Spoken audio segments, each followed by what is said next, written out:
Welcome back to Cinematic Crux. Today, I will introduce you to a 2019 comedy drama film titled Jojo Rabbit, which won an Oscar award in 2020 for its story. I hope you will enjoy it. The fictional city of Falkenheim, where Nazi Germany is beginning to collapse, is the home of Jojo, a 10-year-old boy who maintains Adolf Hitler as his imaginary friend but struggles to tie his own shoes. He's a true nationalist and a fanatic, thoroughly indoctrinated with Nazi ideals and eager to contribute to his country's efforts during the war. This is why he joins Jungvolk, the junior section of the Hitler Youth, alongside his friend Yorkie. They spend the entire weekend at a camp overseen by Captain Klenzendorf, his second-in-command Freddie Finkel, and Fräulein Rahm, who is responsible for the League of German Girls. They are outfitted with kid-sized uniforms and given a special dagger before being led to engage in various activities such as grenade throwing, trench digging, map reading, and gas defense, among others. However, these activities are primarily geared towards the boys. The girls, on the other hand, are instructed in dressing wounds, making beds, and learning about reproduction. Jojo excels in tasks like describing Jewish people and burning books, but he becomes frightened and sneaks away during hand-to-hand combat, drawing the attention of the older boys. When the time arrives for Jojo to learn the art of killing, the older teenagers notice his hesitation and hand him a rabbit, instructing him to demonstrate. Despite Jojo's insistence that he isn't afraid, he finds himself unable to carry out the task and attempts to release the rabbit. However, one of the teenage boys seizes the rabbit before it can escape and kills it himself, subsequently mocking Jojo for his inability. Mockingly likening him to a scared rabbit, they begin to taunt him with the nickname Jojo Rabbit, which deeply distresses him and prompts him to flee to the woods. As he sits on a tree root, tears streaming down his face, his imaginary Hitler appears and offers a perspective. Rabbits are, in fact, quite courageous. They venture into the wild daily to procure their carrots and must employ stealth to avoid capture. Encouraged by the notion of being a resilient rabbit, Jojo rushes back to camp, where Klenzendorf is overseeing a grenade-throwing session for the children. As Jojo passes by him, he snatches the grenade from Klenzendorf's hand and dashes into the woods. There, he hurls the grenade with such ineptitude that it ricochets off a tree and lands at his feet, detonating in his vicinity. Jojo loses consciousness, but amidst the haze, he faintly recalls being transported to the hospital and his mother, Rosie Betzler, by his side. Days later, Jojo awakens in his room, greeted by the stark realization of a limp in his leg and scars marred across his face as he gazes into the mirror. His mother enters to comfort him, embracing him tightly and reminding him that despite his father's absence and his sister Inge's passing, he will always have her by his side. After helping Jojo back into his uniform, Rosie accompanies him to the Jungvolk headquarters, where they encounter Klenzendorf clumsily feeding Finkel. Despite Klenzendorf's prior demotion due to negligence, Rosie delivers a swift knee to his groin, followed by a resounding slap with her glove, extracting a promise from him to involve Jojo in some capacity, even if it's not on the front lines. Jojo is assigned the task of plastering propaganda posters around town and distributing conscriptions, which he tackles with fervor. One afternoon, while engaged in his duties, he comes across his mother gazing at a group of individuals hanging from a gallows in the public square. When Jojo inquires about their wrongdoing, Rosie somberly responds, "Whatever they could." When Jojo returns home later, his mother is absent, and he becomes anxious upon hearing noises emanating from his sister's room. Investigating further, he discovers a peculiar mark on the floor that ascends the wall. With a knife, he probes the mark and reveals a concealed compartment within the wall. Beyond it lies a cramped space scattered with various items. To his astonishment, he encounters a young girl, Elsa Kor, who emerges from the room as he recoils in terror, screaming and darting around the house. Elsa intercepts him just as he nears the front door, pressing him against the wall and revealing she possesses his dagger. She confesses to being Jewish and explains that Rosie had extended an invitation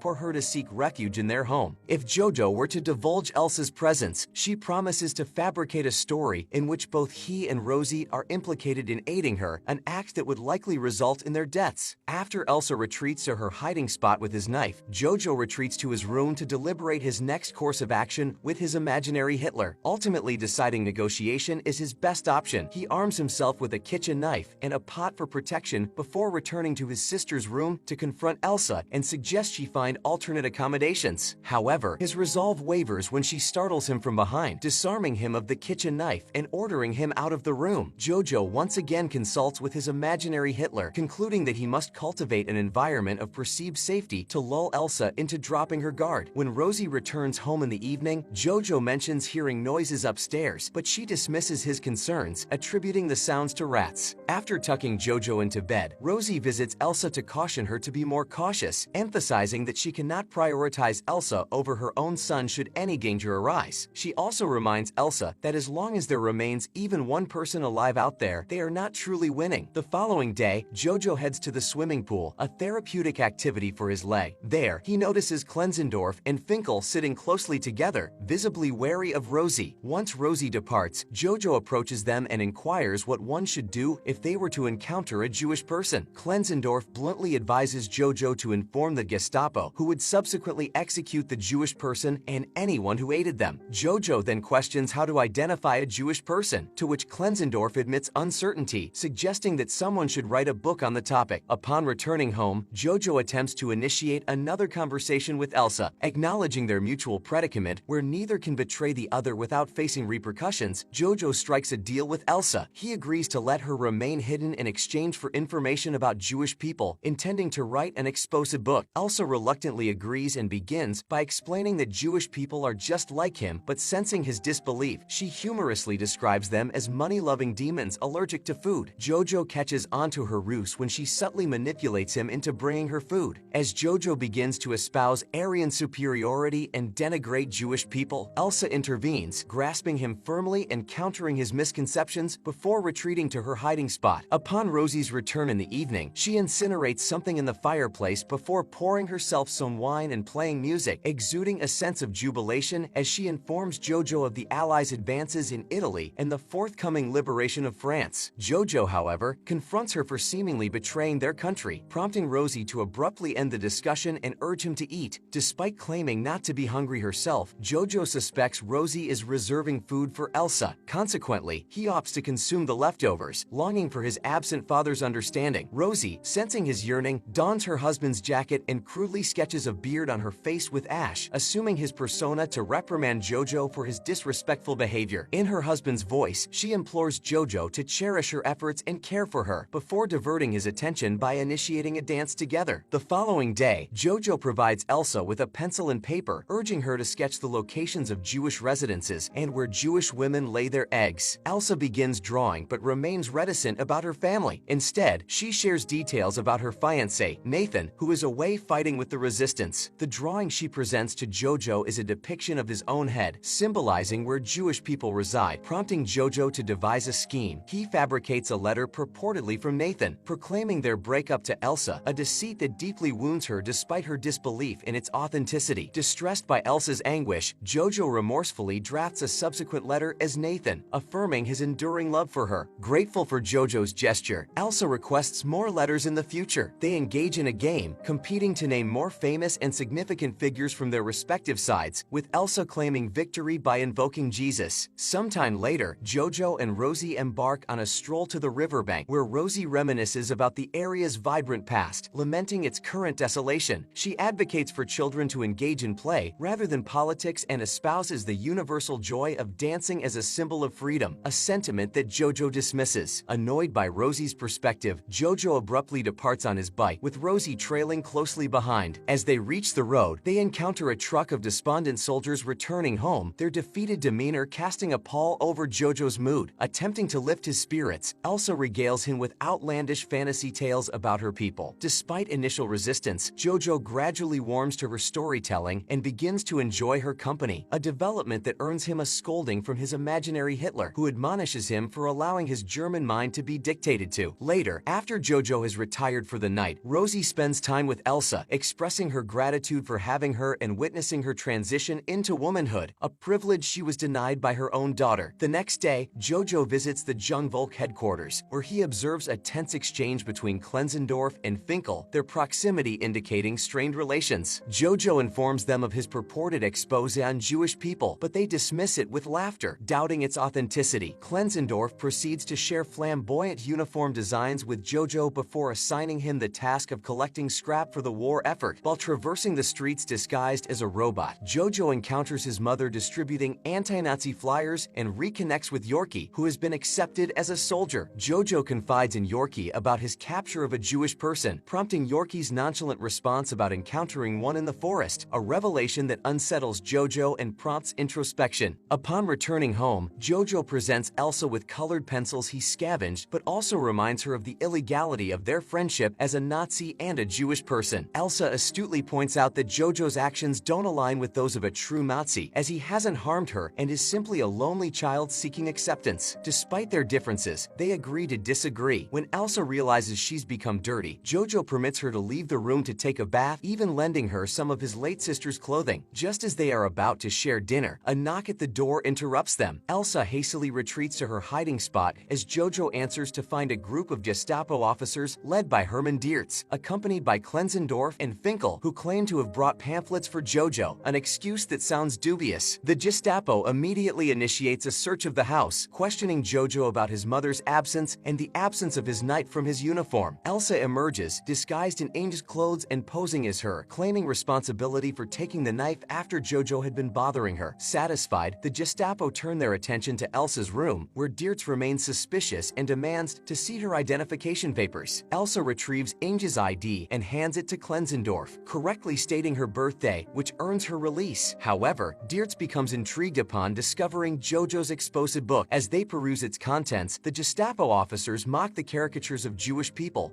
with Elsa feeling deeply wounded and betrayed upon reaching a section detailing Nathan's imagined demise. Relieved to find nothing amiss, the Gestapo departs, with Klenzendorf following suit after returning Elsa's ID and Jojo's knife. However, Elsa discovers discrepancies in the identification papers. Realizing that Klenzendorf has been covertly assisting them, Jojo suggests that Elsa could assume Inge's identity, as nobody outside knows of Inge's demise. Still, Elsa remains emotionally wounded by the content of Jojo's book, declaring that they cannot be friends. Imaginary Hitler berates Jojo for attempting to befriend Elsa and questions his priorities. While Jojo is out procuring food, he discovers Rosie's lifeless body hanging from a gallows in the public square. Overwhelmed with grief, he clings to her legs, attempting to tie her shoe as tears stream down his face. Hours later, he returns home with his knife, blaming Elsa for Rosie's death and poised to exact vengeance. Elsa intervenes just in time to prevent him from inflicting harm, though Jojo only manages to graze her. As he breaks down in tears once more, Elsa extends her compassion and consoles him. She reveals that she had always been aware of Rosie's involvement in the resistance, though she lacked details, and that Jojo's father is also fighting for the resistance,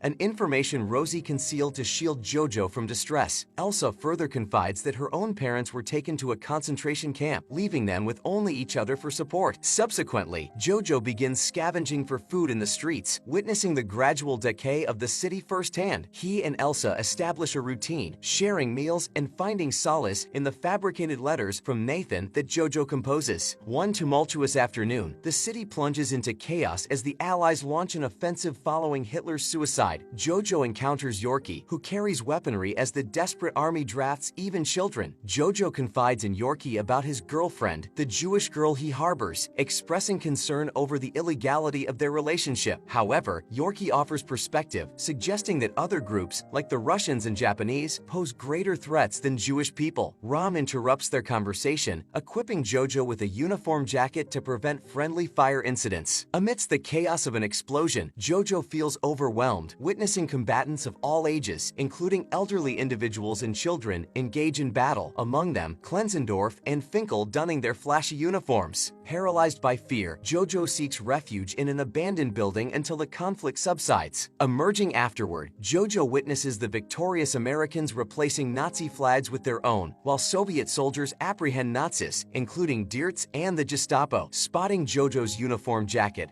they mistake him for a Nazi and detain him. Among the prisoners, Jojo finds Klenzendorf, who offers him a poignant farewell, urging him to care for his sister before renouncing his Nazi affiliation and being taken away for execution. On his journey home, Jojo encounters Yorkie, who expresses his intention to reunite with his mother for solace. Yorkie's reminder that Jojo's girlfriend can now be free evokes a sense of melancholy, prompting Jojo to rush back to the house, fearful of losing Elsa. Feeling conflicted, Jojo initially contemplates deceiving Elsa by fabricating a tale of German Germany's victory to prevent her from leaving. However, upon stumbling upon drawings in his book depicting his mother and a caged rabbit, he has a change of heart. He feigns composing another letter from Nathan, detailing a plan to facilitate Elsa's escape from the city. Moved by Jojo's gesture, Elsa divulges that Nathan had succumbed to tuberculosis the previous year, though she found solace in the fabricated letters. Jojo, despite harboring romantic feelings for Elsa, acknowledges that their bond is platonic on her end, yet remains determined to aid her in escaping. Defying the persistent imaginary Hitler's disapproval, Jojo musters the courage to stand up to him and banish him from the house through the window. Although hesitant, Elsa eventually ventures outside with Jojo's encouragement. However, as they step out, a car adorned with the American flag passes by, prompting Elsa